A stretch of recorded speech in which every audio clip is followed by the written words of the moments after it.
하나님은 변하지 않으시는 분이십니다. 항상 언제나 동일하신 하나님이십니다. 그래서 창세 전에도, 이 세상이 창조되기 전에도 홀로 계셨고, 홀로 계셨다라는 그 의미가 우리는 사실 상상이 안 돼요. 어떤 의미일까? 그러나 홀로 계셨고 이 세상을 창조하셨죠. 그래서 창조하시기 전과 후의 하나님은 동일하십니다. 변치 않으십니다. 인간이 범죄한 이후에도 하나님은 동일하십니다. 그러나 사람은 어떻습니까? 사람은 변합니다. 그러니까 변할 뿐만 아니라 변질이 됩니다. 그래서 한결같지 않고 이 상황과 환경에 따라서 강해지기도 하고 약해지기도 합니다. 또 악해지기도 합니다. 그래서 사람은 회복의 대상이에요. 회복이 있어야 하나님께 가까이 나아갈 수 있고 하나님을 예배할 수 있습니다. 그런데 문제는 사람은 스스로 회복할 수 없다는 거예요. 사람은 스스로 죄로부터 그래서 빠져나와서 하나님께로 갈 수 없다는 것입니다. 그것을 이제 스스로 회복할 수 없다는 표현을 제가 쓴 것인데, 만약 스스로 문제를 해결해야 했다면 누구도 하나님 앞에 나아갈 수 없게 되었을 것입니다. 자, 그렇다면 오늘 이제 이 말씀을 통해서 하나님과의 관계가 어떻게 회복될 수 있었는지를 말씀을 통해서 살펴보도록 하겠습니다. 우리 세 가지를 살펴볼 건데요. 첫 번째, 시작. 하나님의 공의 때문에 관계가 회복될 수 있습니다. 이스라엘은 주변 이 강대국에 의해서 나라를 잃게 되었습니다. 그래서 남유다는 세 번에 걸쳐서 포로로 끌려갔고, 세 번째 포로로 끌려갈 때는 나라가 완전히 망하게 됐습니다. 예루살렘 성벽이 무너지고 성전이 무너졌습니다. 더 이상 예루살렘을 지킬 만한 힘이 없었기 때문에 일어난 일이었어요. 이건 역사적인 사건입니다. 그런데 이 열왕기 상하를 쓴 저자는 이 이스라엘 역사를 기록하면서 그들이 망한 이유를 힘이 약해서라고 얘기하지 않고 다른 이유를 얘기합니다. 왜 망했느냐? 그들이 망한 이유는 하나님의 말씀을 떠났기 때문에 망했다, 이렇게 기록을 하고 있어요. 그러니까 힘이 없어서 망한 것이 아니라 하나님의 말씀을 떠났기 때문에 이스라엘은 망했다라는 거예요. 그래서 그러니까 나라를 지킬 만한 힘이 없었던 것이 아니라 하나님께서 이스라엘을 징계하신 거예요. 그러므로 인해서 그들은 망했습니다. 이와 같은 일이 일어난 이유는 사람의 변질 때문이라는 거예요. 변했기 때문에, 변질되었기 때문이라는 것인데, 이 아담과 하와를 생각해 봐도 아담과 하와는 순종을 버리고 불순종함으로써 어떻게 되었습니까? 하나님과의 관계가 끊어지게 되었잖아요. 그러니까 하나님께 순종해야 되는데 불순종했어요. 그러므로 인해서 하나님 관계가 끊어졌을 뿐만 아니라 그 이후에 태어나는 모든 후손들이 하나님과의 관계가 끊어졌고, 죄로 인해서 인간은 변질되기 시작했다라는 겁니다. 이렇던 문제는 항상 누구에게 있습니까? 인간에게 있다, 사람에게 있다, 는 것을 말씀해 줍니다. 34절에 있는 말씀도 그와 같은데요. 붉은 것이, 시작. 주의 율법을 지키지 아니하며 주의 명령과 주께서 그들에게 경계하신 말씀을 순종하지 아니하고, 이 이스라엘 백성들이 왕들과 방백들과 제사장들과 조상들이 율법을 지키지 않았다라는 거예요. 그리고 주의 말씀에 순종하지 않았다라고 말씀하고 있습니다. 또 35절 말씀 볼까요? 35절 처음부터 시작. 그들이 그 나라와 주께서 그들에게 베푸신 큰 복과 자기 앞에 주신 넓고 기름진 땅을 누리면서도 주를 섬기지 아니하며 악행을 그치지 아니하였으므로, 주님께서 베풀어 주신 은혜가 있었어요. 큰 복이 있었음에도 불구하고, 그것을 누리고 있었음에도 불구하고 그들은 어떻게 되었습니까? 섬기지 않았다, 악행을 그치지 않았다, 이렇게 말씀하고 있습니다. 그 결과 어떻게 되었습니까?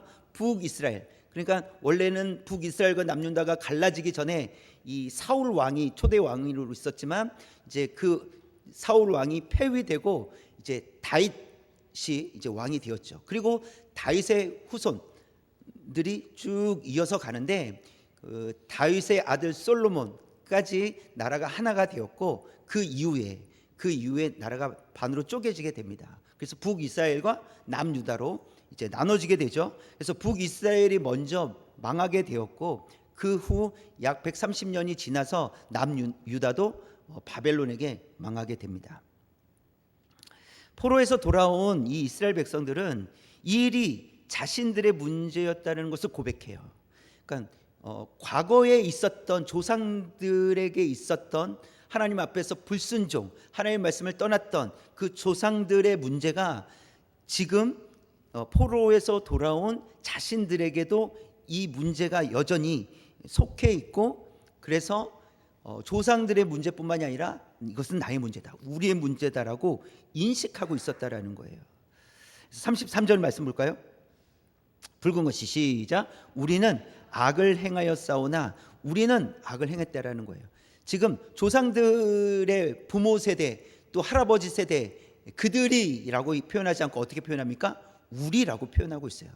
그래서 이스라엘의 범죄, 그래서 나라가 망했다라는 것은 물론 그 시대를 지금 포로에서 돌아온 사람들이 산 것은 아니지만 그것은 그들의 이 부모 세대의 문제뿐만이 아니라 우리의 문제다.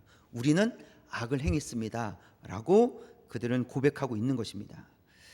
그때 하나님은 어떤 분이시라고 말씀하고 있습니까? 33절 다시 한번 붉은 글씨 시작. 주는 공의로우시니 라고 했어요.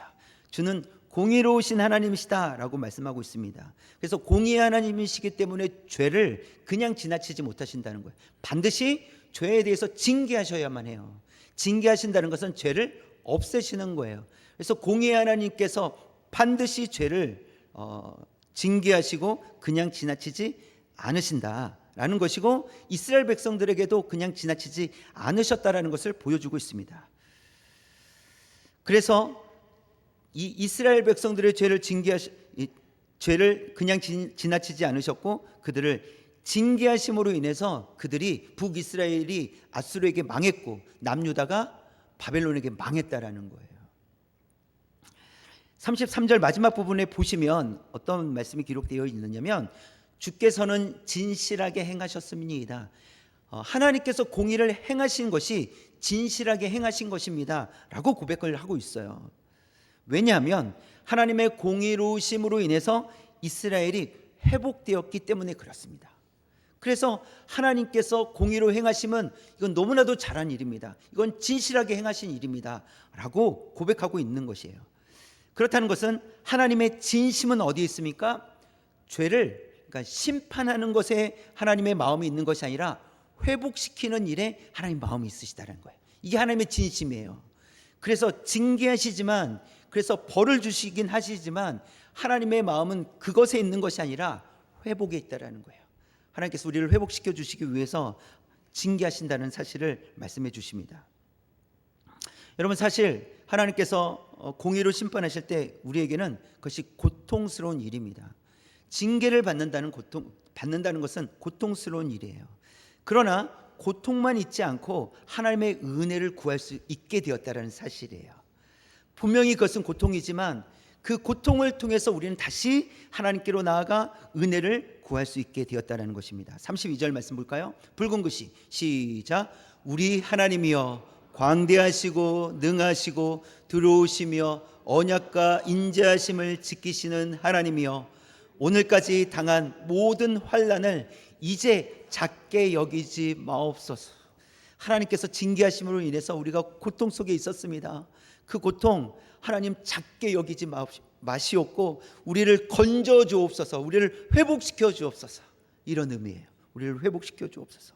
여러분, 하나님의 공의는 고통이 있습니다. 반드시 고통이 있어요. 그러나 다시 하나님의 은혜를 구할 수 있게 되었다는 점에서 이것은 우리에게 다행입니다.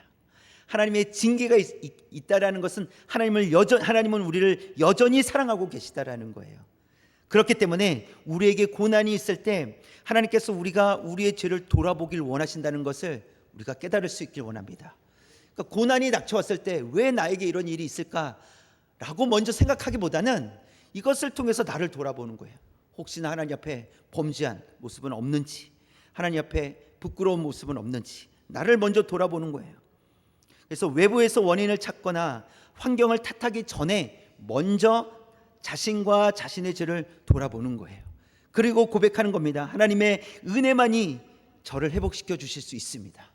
하나님의 은혜만이 저를 회복시키십니다. 하나님, 저를 회복시켜 주옵소서. 고난 가운데서도 하나님의 은혜를 사모하고, 그래서 하나님의 은혜를 부어 주셔서 회복시켜 주옵소서. 그렇게 고백하며 나아갈 수 있는 저와 여러분 되시길 원합니다. 그렇기 때문에 여러분, 우리가 하나님의 공의, 하나님의 징계하심, 하나님께서 때로는 우리를 고통 가운데 그냥 내버려 두심이 우리를 버리신 것이 아니라 우리를 회복시키시기 위함이다. 것을 알고 우리가 그럴 때마다 더욱 하나님 앞에 나아가서 하나님만 바라볼 수 있는, 하나님의 은혜를 바라보는, 사모하는 저와 여러분 되시길 주님의 이름으로 축원합니다. 두 번째, 시작. 하나님의 긍휼하심 때문에 관계가 회복될 수 있습니다. 성경에 보면 하나님의 이 긍휼하심에 대해서 기록한 말씀이 많이 있습니다. 그 중에서 오늘 말씀을 시편 103편 8절 말씀을 보면 우리 처음부터 끝까지 시작.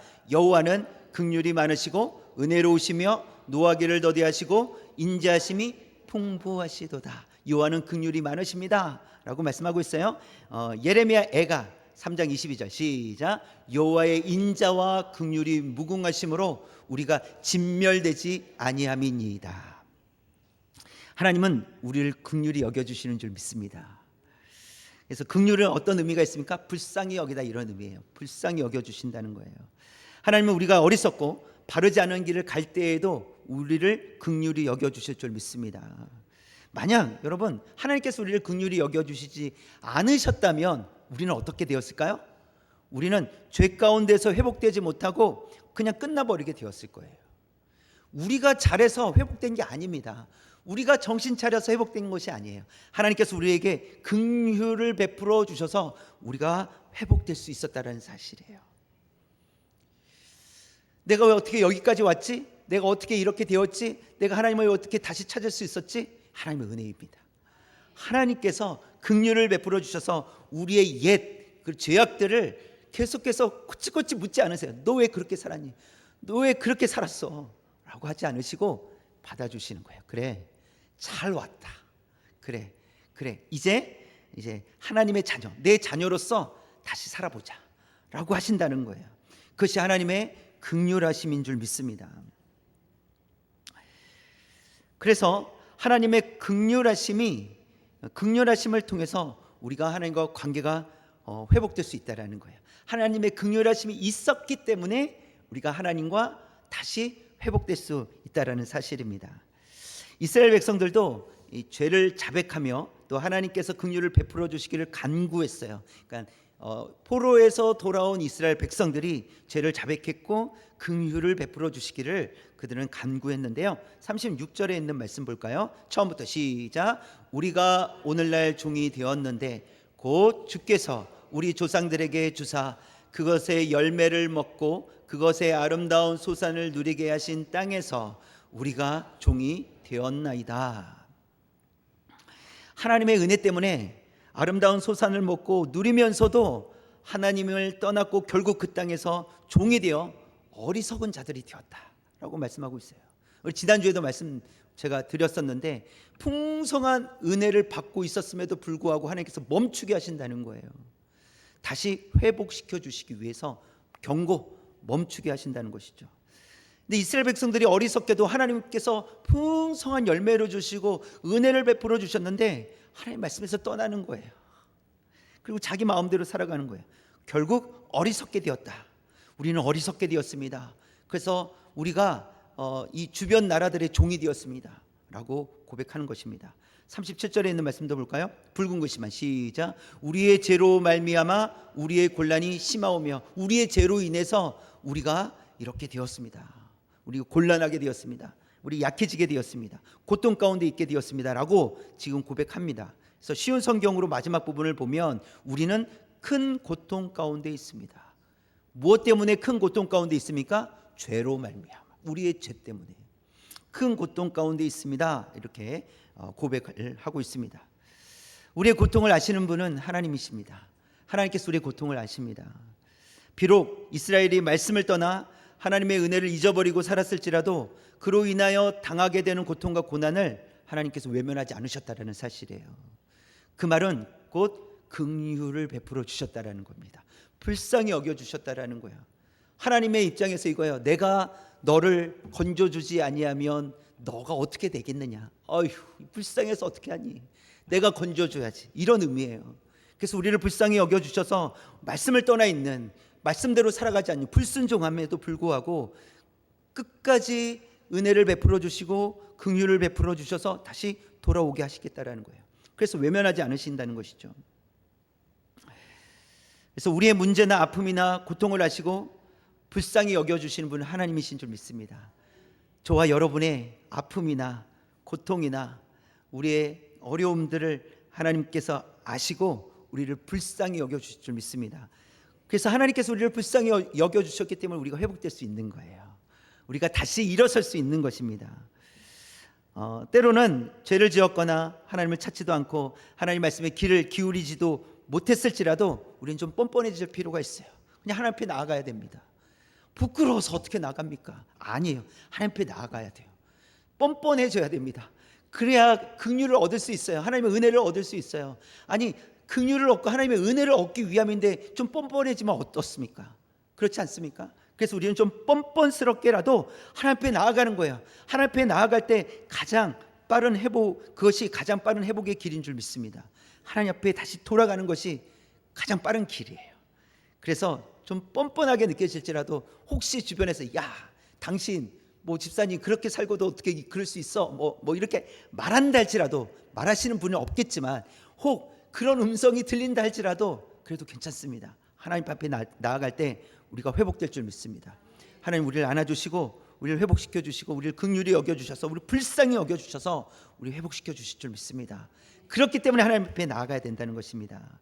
그래서 우리는 자주 고백해야 돼요. 하나님 저를 불쌍히 여겨주옵소서. 기도하는 거예요. 그렇게 하나님 앞에 부르짖는 거예요. 하나님 저를 불쌍히 여겨주옵소서. 어리석고 반항적이고 말씀을 선택적으로 듣거나 모른 척하고 자기 중심적으로 살았던 저를 불쌍히 여겨주옵소서. 주님의 뜻대로 온전히 살아가지 못하지만 그럼에도 불구하고 저를 불쌍히 여겨주셔서 하나님의 뜻대로 다시 살아갈 수 있는 은혜를 허락하여 주옵소서. 우리가 잘하지 못했을 때에도 하나님께서 우리를 불쌍히 여겨주셔서 우리가 바른 길로 가게 하실 줄 믿습니다. 또 우리가 고통 중에 있을 때 하나님께서 우리를 결코 외면하지 않으시는 줄 믿습니다. 우리가 부르짖을 때, 우리가 낙심되어 있을 때 하나님께서 우리를 안아주시고 우리를 토닥거려 주시고 우리를 회복시켜 주셔서 다시 믿음의 길을 갈 수 있도록 인도해 주실 줄 믿습니다. 그 하나님만 바라볼 수 있는 긍휼이 풍성하신 하나님을 바라보는 저와 여러분 되시기를 주님의 이름으로 축원합니다. 마지막 세 번째인데요. 시작. 믿음의 결단이 하나님 안에서 새로운 삶을 살아가게 됩니다. 그렇다면 우리는 이제 어떻게 살아가야 되겠습니까? 믿음의 결단이 필요하다는 거예요. 믿음의 결단이 필요합니다. 믿음의 결단을 통해서 새로운 삶을 살아가야 합니다. 실제로 일어난 일에 대해서, 과거에 일어난 일에 대해서 그것을 어떻게 해석하느냐에 따라 미래가 달라지기도 합니다. 내가 그것을 어떻게 해석했는지에 따라 우리의 미래, 자신의 미래가 달라지기도 합니다. 어떤 사람은 세상이 나를 버렸어, 나를 범죄자로 만들었어, 이렇게 말하기도 합니다. 아마 그 사람은 매우 힘든 시간들 속에서 아무도 도와주는 사람이 없었기 때문에, 자기를 도와주는 사람이 없었기 때문에 그렇게 말할 수 있었을 거예요. 말하게 될 거예요. 내가 힘들었을 때 아무도 도와주지 않았다고, 나만 홀로 있었다고, 세상은 나를 버렸다고, 그리고 나를 범죄자로 만든 거야 라고 말할 수도 있습니다. 또 어떤 사람은 많은 도움을 가지고 여기까지 왔다고 그렇게 말하는 사람도 있을 것입니다. 매우 힘든 시간 속에서 누군가의 도움이, 누군가의 응원이 힘이 되어서 잘 극복한 사례가 있을 거예요. 그래서 그런 과거를 생각하면서 어떤 사람은 미래를, 그 과거의 그 경험을 통해서 미래를 생각할 때 세상은 나를 버렸어, 나는 무엇을 해도 안 돼, 난 실패할 거야, 이렇게 생각하는 사람들이 있는 반면에 어떤 사람은 조금 힘들어도 앞으로 나에게 또 어려운 일이 있겠지만 그럼에도 불구하고 나의 과거 일어났던 일들 속에서 누군가의 힘이 되어주고 응원해 주었을 때 내가 일어섰던 것처럼 앞으로도 그렇게 될 거야. 앞으로도 힘이 들지만 나는 할 수 있을 거야, 나는 일어설 수 있을 거야, 실패하지 않을 거야, 승리할 수 있을 거야, 이렇게 생각한다는 것입니다. 그래서 지나왔던 시간이나 사건을 어떻게 해석하느냐에 따라서 부정적으로, 미래를 부정적으로 생각하게 보게 되는 경우가 있고 긍정적으로 보게 되는 경우가 있습니다. 이스라엘 백성들을 생각을 하면요, 이 포로에서 돌아온 이스라엘 백성들, 그들은 지금 나라가 망한 나라를 본 거잖아요. 그래서 포로로 끌려갔었고 그곳에서 태어나고 자랐어요. 그리고 돌아온 것이란 말이죠. 그런데 그렇게 하나님께서 징계하셨는데 징계로 끝났느냐, 멸망한 것으로 끝났느냐, 그것이 아닙니다. 우리가 앞에서 살펴보았듯이 하나님 긍휼을 베풀어 주셨어요. 그래서 다시 돌아오게 하셨어요. 그러면 다시 돌아온, 포로에서 돌아온 이스라엘 백성들은 어떤 생각을 할까요? 우리가 하나님 말씀을 떠나면 우리는 징계받아. 그래서 하나님의 심판이 있어. 그래서 또 멸망할 수도 있어. 그러나 그렇게 끝나지 않고 하나님 우리를 회복시켜 주셔. 긍휼을 베풀어 주신 하나님께서 우리를 회복시켜 주시기 때문에 우리가 또 때론 실패하는, 우리가 삶을 살아갈 때 하나님의 말씀을 조금 좀 어기고 불순종하여 살아가게 될지라도 하나님께서 우리를 긍휼을 베풀어 주셔서 우리로 하여금 다시 일어서서 하나님을 바라보고 믿음의 길을 갈 수 있도록 인도해 주실 거야 라고 생각하게 된다는 거예요. 여러분은 어떤 경우이십니까? 미래가 보이지 않는 건 다 마찬가지 아니겠습니까? 근데 그 미래를 어떤 마음으로 우리가 살아내느냐, 이건 매우 다른 이야기입니다. 그렇죠? 그래서 부정적으로 미래를 바라보겠느냐, 긍정적으로 미래를 바라보겠느냐. 우리가 하나님의 은혜가 있었다면 그 은혜 때문에 우리는 미래를 긍정적으로 바라보게 될 거예요. 그러나 하나님의 은혜를 알지 못한다면, 경험하지 못했다면 미래가 우리에게는 부정적일 거예요. 아무 일도 일어나지 않을 거야. 그냥 어려움이 계속 있겠지, 실패하겠지, 이런 생각을 하게 될 것입니다. 그러나 이스라엘 백성들은 실패 속에서 하나님의 은혜를 경험했기 때문에 그들은 미래를 바라볼 수 있게 되었다는 사실입니다. 그들은 하나님의 말씀을 통해서 진정한 회개가 있었습니다. 그 진정한 회개를 통해서 하나님의 풍성하신 은혜를 알게 되었고, 그리고 그 말씀을 따라 살아가겠다고 결단하며 나아갑니다. 여러분, 진정한 회개는 단순히 이 감정적인 뉘우침이 아니라 이전 것을 버리고 새 사람으로 살겠다는 결단입니다. 이게 회개예요. 그래서 죄송해요 하고 그 일을 또 하는 것이 아니라 죄송합니다 하고 돌이키는 거예요. 그런데 우리가 살아봐서 알지만 우리는 새로운 죄들을 많이 짓지 않습니다. 거의 새로운 죄는 없고 지었던 죄를 반복해서 지어요. 그만큼 우리는 연약하다라는 거예요. 그쯤 되면 하나님께서 야, 도저히 안 되겠다.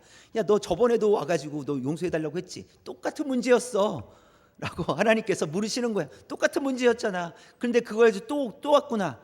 아니, 저번 주에도 그랬잖아. 어제도 그랬잖아. 오늘 또 그러네. 우리는 지칠 거예요. 그렇죠? 우리라면 지칠 거예요. 그러나 하나님은 지치지 않으십니다. 하나님은 다 알고 계세요. 우리가 실패할 것을 다 알고 계세요. 그럼에도 불구하고 하나님은 우리를 긍휼하심을 통해서 받아주고 계시다라는 겁니다. 그래서 이것이 하나님의 은혜죠. 그래서 우리가 감정적으로 뉘우침이 아니라 이전 것을 버리고 새 사람으로 이제 하나님 앞에 나아가는 거예요. 이제 완전히 버려야 돼요. 그래서 우리가 또 그렇게 죄를 짓는다 할지라도 우리의 마음은 어떤 마음가짐이 필요합니까? 이제는 난 버릴 거야. 나는 새 사람이 되었어. 이제는 완전히 끝내고 하나님만 바라볼 거야. 근데 또 실패한단 말이죠. 괜찮아요. 또 어떻게 해야 됩니까? 나는 버릴 거야. 나는 새 사람이 될 거야 하고 또 하나님 앞에 나아가야 된다는 것입니다. 그럴 때 우리가 더 성숙한 그리스도인으로 살아가게 될 줄 믿습니다. 38절에 있는 말씀 볼까요? 처음부터 시작. 우리가 이 모든 일로 말미암아 이제 견고한 언약을 세워 기록하고 우리의 방백들과 레위 사람들과 제사장들이 다 임봉하나이다 하였느니라. 지금 이제 이스라엘 백성들이 언약을 갱신하는 이제 행위를 하고 있는데, 새로운 언약을 맺겠다라는 것이 아니라 이미 맺었던 언약을 재확인한 이후에 그 언약대로 살겠다는 결단을 하고 있는 거예요. 38절의 말씀이 그렇게 결단하겠다라는 거예요. 그래서 임봉하겠다라는 것은 무엇이냐면 그 문서가 권위 있다는 것을 보증하는 거예요. 이건 권위 있는 문서입니다 하고 봉인하는 거예요. 또 하나는 임봉했다라는 것은 무엇이냐면, 여러분, 우리가 이렇게 약속을 했는데 약속을 못 지킬 것 같아요. 그러면 그것을 임봉하지 않았다면 꺼내는 거예요. 아, 이거 못 지킬 것 같으니까 수정하자. 찍찍찍. 이건 못할 것 같으니까 조금 쉬운 걸로 하고 적는 거예요. 또 살다 보니까 이것도 어려운 거예요. 그러면 또 꺼내가지고 또 찍찍 긋고 어떻게 해요? 더 쉬운 걸로 한다는 것이죠. 이것을 방지하기 위함이에요. 이것을 방지하기 위함이에요. 그래서 임봉한다는 것은 변질되지 않겠다는 결단이에요. 하나님의 말씀대로 우리가 살아가겠습니다. 변질되지 않고 살아가겠습니다. 우리라면 그냥 우리의 어떤 이 상황과 우리의 마음이라면 우리는 좀 바꾸고 싶을 거예요. 좀 더 쉬운 걸로 바꿔서 살아가고 싶지만 임봉을 해놨기 때문에 하나님과의 언약이 수정되지 않는다는, 바뀌지 않는다는 사실입니다. 그렇기 때문에 우리는 말씀대로 살아가야 됩니다. 변질되지 않도록 살아가야 됩니다. 그래서 하나님의 말씀대로만 살아가겠다는 믿음의 결단이 이스라엘 백성들에게 있었습니다.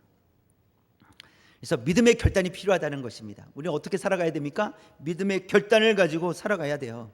그래서 믿음의 결단은 새로운 삶을 살아가게 하실 줄 믿습니다. 또 새로운 삶은 결국은 하나님께 더 가까이 나아갈 수 있도록 우리를 인도해 주실 줄 믿습니다.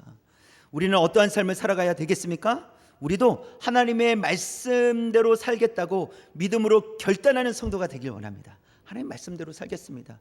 하나님, 우리가 하나님께서 징계하시고 긍휼을 베풀어 주셔서 우리가 다시 회복되었는데 우리가 앞으로 살아가야 될 모습은 믿음의 결단을 가지고 살아가는 것입니다. 하나님께 더 가까이 나아가는 것입니다. 우리가 새로운 삶을 살아내는 것입니다. 이러한 마음으로 믿음의 결단으로 하나님의 말씀대로 살아가겠다고 그렇게 우리가 결단하며 나아갈 수 있기를 원합니다. 우리가 믿음으로 결단할 수 있는 이유는 우리의 미래가 실패로 끝나지 않을 거라고 믿기 때문에 그렇습니다. 하나님 안에서 날마다 승리하는 삶이 될 줄 믿기 때문에, 그렇죠? 하나님께서 우리를 승리의 삶으로 이끌어 주실 것을 믿기 때문에 믿음으로 결단하는 거예요. 안 될 것 같아서 믿음으로 결단하는 것이 아니라 그것이 되도록 하나님께서 이미 승리를 다 마련해 놓으셨는데 그 승리를 우리가 성취할 수 있도록 하기 위해서 우리가 믿음으로 결단하며 나아가는 것입니다. 앞으로 하나님께서 하나님의 은혜가 우리에게 부어져서 날마다 하나님을 찬양하고 또 감사하는 그렇게 삶을 살아가는 저와 여러분 되시기를, 우리 모든 성도님들 되시기를 주님의 이름으로 축원합니다.